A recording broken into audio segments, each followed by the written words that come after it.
Bismillahirrahmanirrahim. Assalamualaikum warahmatullahi wabarakatuh. Izin memperkenalkan diri, Taruna Madya Politeknik Imigrasi, nama Raffi Noval Arbani, NRT 1549. Pada kesempatan kali ini, di video ini saya akan menjelaskan tentang pemrograman berorientasi objek dengan membuat program aplikasi kalkulator hitung sederhana. Pada kali ini, di mata kuliah pemrograman berorientasi objek yang diampuh oleh Bapak Galuh Boy Hertantio yang ditujukan untuk penilaian ujian akhir semester. Yang pertama, apa itu pemrograman berorientasi objek?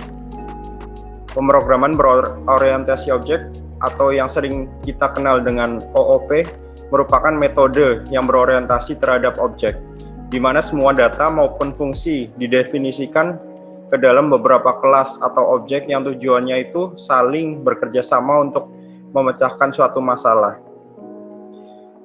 Pemrograman berorientasi objek, metode ini memberikan fleksibilitas yang lebih banyak, pengubahan program yang mudah, dan sangat cocok untuk pemrograman yang berskala besar.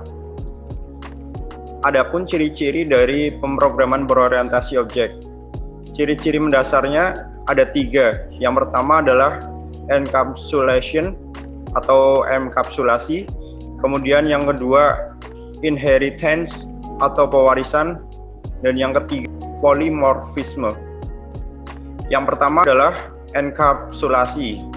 Adalah proses pengelompokan properti dan metode dengan memberikan hak akses kepada properti dan metode sehingga properti itu dapat diakses melalui metode asesor dan tidak dapat dirubah tanpa melalui prosedur yang seharusnya diatur pada metode mutator. Kemudian selanjutnya adalah pewarisan atau inheritance. Pada kali ini pemrograman berorientasi objek, pewarisan adalah cara untuk membangun hubungan antar objek. Di dalam pewarisan klasik, di mana sebuah objek ditentukan oleh kelas-kelas, yang dimana kelas-kelas ini dapat mewarisi semua atribut behavior dari kelas-kelas yang sudah ada sebelumnya yang biasa disebut kelas dasar, superklasis, atau kelas induk. Dan yang terakhir adalah polymorphisme. Dari segi bahasa, polymorphisme berarti banyak bentuk. Di dalam PBO atau OOP ini, polymorphisme adalah cara di mana sebuah kelas dapat memiliki banyak metode dengan nama sama dengan syarat memiliki struktur tipe data dari parameternya harus berbeda. Kemudian selanjutnya saya akan menampilkan hasil senarai yang telah saya buat. Yang pertama ini adalah file PHP untuk kelas yang telah dibuat. Yang pertama, pastinya dalam PBO ini ada pembagian antara kelas, objek, properti, dan metode. Yang pertama, kelas yang digunakan adalah kalkulator. Kemudian selanjutnya properti yang diperlukan atau turunan dari kelas ini adalah adanya variabel, variasi dari penambahan, pengurangan, perkalian, dan pembagian. Kemudian selanjutnya metode yang digunakan di sini, di mana fungsi di sini adalah untuk suatu blok atau kode yang digunakan untuk melakukan tugas tertentu. Dan di sini yang pertama adalah tambah. Ini untuk menambah angka-angka yang nantinya akan diinput. Dan selanjutnya fungsi yang kedua untuk melakukan tugas tertentu ini adalah pengurangan. Fungsi di sini adalah kode yang dilakukan untuk melakukan tugas tertentu ketika dipanggil dari bagian lain dalam suatu program. Dan fungsi di sini yang pertama ada tambah tadi, kemudian yang kedua ada fungsi pengurangan, yang ketiga ada fungsi perkalian dengan tanda perkalian di sini, dan yang terakhir ada fungsi pembagian. Ini adalah file PHP dari kelas yang telah saya buat. Kemudian selanjutnya di sini adalah file index yang digunakan untuk pemrograman berorientasi objek. Yang pertama ini ada head title untuk memberikan identitas atau judul pada bagian tab di browser. Saya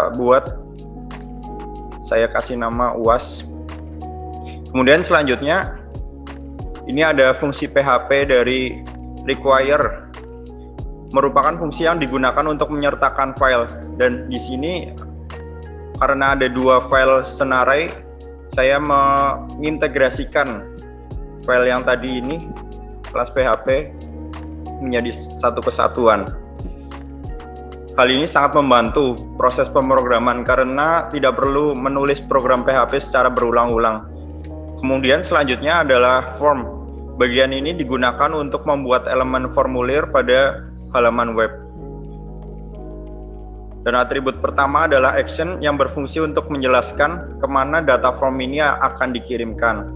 Dan maksud dari server ini adalah nanti waktu saat form itu diklik submit atau dikirim inputan, akan lari pada fungsi PHP yang sudah kita siap di bagian file yang telah kita buat. Jadi intinya untuk memanggil file atau mengintegrasikan file yang telah dibuat. Kemudian di sini saya membuat tulisan aplikasi hitung sederhana yang diletakkan pada bagian tengah halaman web browser. Kemudian di sini ada metode. Metode merupakan cara yang digunakan untuk mengirimkan data atau nilai ke halaman lain untuk diproses. Pada kali ini saya menggunakan metode POST, yaitu akan mengirimkan data atau nilai langsung ke action untuk ditampung tanpa menampilkan pada URL. Itu artinya informasi nilai dikirim tidak terlihat pada bagian address bar oleh user. Metode POST ini aman digunakan untuk mengirimkan nilai yang bersifat rahasia seperti username dan password. Kemudian selanjutnya di sini saya membuat tabel yang bertipe teks yang nantinya dapat diisi angka-angka untuk melakukan aplikasi hitung sederhana ini. Yang pertama, tabel pertama bertipe teks. Kemudian nama ini merupakan pengenal dari nama elemen tersebut yang nantinya data tersebut akan dimasukkan ke elemen form dan dikirimkan kepada server. Dan di sini ukurannya 10 dan placeholder ini adalah tulisan sebelum kita ketik. Ini nantinya akan muncul tampak tulisan nilai 1 ini. Dan yang kedua sama seperti yang tadi, seperti pada tabel bagian 1 dan tabel 1 dan 2 ini adalah yang nantinya akan kita diisi angka untuk melakukan penghitungan. Dan ketiga ini adalah option yang kita pilih nanti, apakah kita akan memilih penambahan, pengurangan, perkalian, atau pembagian. Dan yang terakhir, saya membuat tombol submit untuk menghitung, memunculkan hasil penghitungan sederhana ini. Kemudian selanjutnya di sini adalah nilai hasil yang dimaksudkan adalah untuk membuat objek hasil dari kelas kalkulator yang telah kita buat tadi. Dan kemudian selanjutnya di sini adalah untuk menangkap inputan dan masukkan ke variabel yang telah kita buat. Dan di sini ada logika yang telah dibuat untuk melakukan perhitungan sederhana ini. Yang pertama adalah logika penambahan.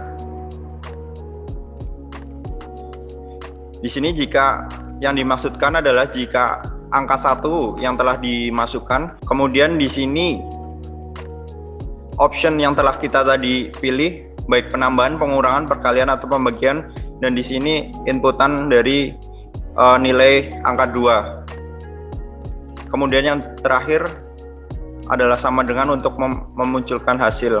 Dan nantinya nilai hasil yang akan dimunculkan adalah penambahan dari nilai number 1 dan number 2 yang telah diinput kita tadi. Kemudian logika yang kedua adalah pengurangan. Nilai dari angka 1, kemudian option yang telah dipilih yaitu pengurangan, kemudian inputan yang telah kita masukkan angka 2, dan nilai hasil yang akan ditampilkan adalah pengurangan dari angka 1 dan angka 2. Kemudian selanjutnya di sini adalah logika dari perkalian. Angka yang telah dimasukkan tadi, kemudian option yang telah kita pilih tadi yaitu perkalian ini, lalu kita menginput angka 2. dan di akhir sini akan ada tanda sama dengan. Dan nilai hasil yang akan ditampilkan adalah perkalian dari angka 1 dan angka 2. Dan yang terakhir adalah logika dari pembagian. Yang ditampilkan di sini adalah angka 1, option yang telah kita pilih tadi yaitu pembagian pastinya.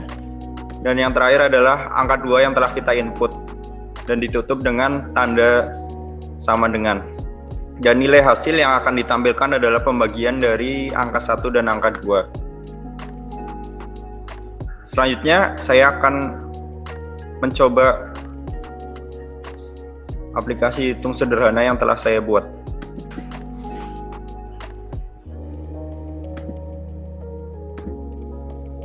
Kemudian selanjutnya di sini saya akan mensimulasikan aplikasi hitung sederhana yang telah saya buat. Di sini ada head title yang saya beri nama UAS.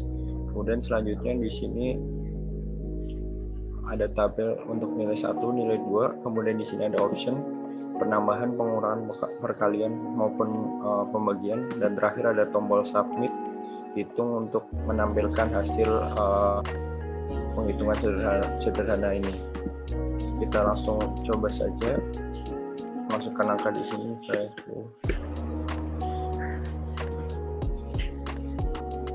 langsung klik hitung dan akan muncul hasilnya di bawahnya.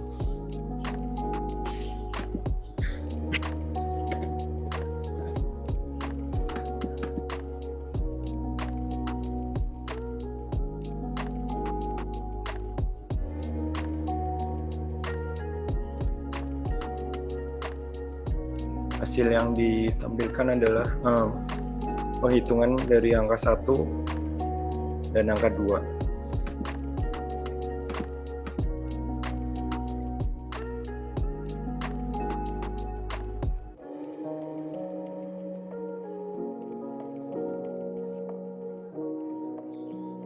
Sekian dari saya, kurang lebihnya mohon maaf. Assalamualaikum warahmatullahi wabarakatuh.